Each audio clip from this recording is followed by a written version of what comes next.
monk once shared a monastic residence with other monks. He chose to meditate alone one day away from his monastery.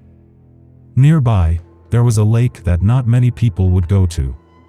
He made the decision to go meditate by the lake. There was nobody else there when he got to the lake. He launched a boat and traveled to the lake's center. Moors it while it is in the center. He sat there, his eyes closed, and started to meditate.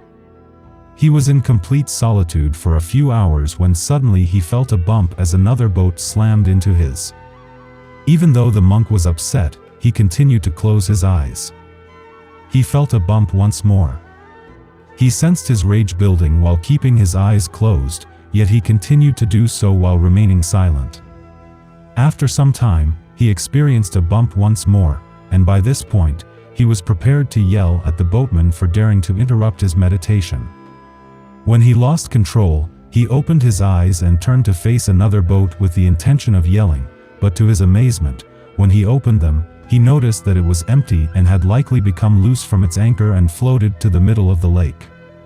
The minute the monk realized this, he attained self-realization and realized that rage was inside of him and only needed to be elicited by the bump of an outside item.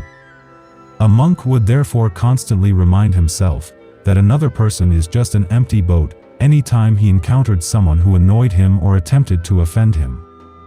I'm filled with rage. Applying this lesson to our own lives, we can learn to take responsibility for our emotions and reactions. When we encounter people or situations that annoy or offend us, we can remind ourselves that our emotional responses are our own, and we have the power to choose how to react.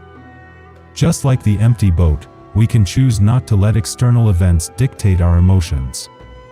If you are currently struggling with feelings of rage or strong emotions, it might be helpful to practice mindfulness and self-reflection to better understand the root causes of these emotions and work towards finding inner peace and tranquility. If these emotions feel overwhelming, seeking support from friends, family, or a mental health professional can also be beneficial. Remember, emotions are a natural part of being human, and it's okay to seek help when needed.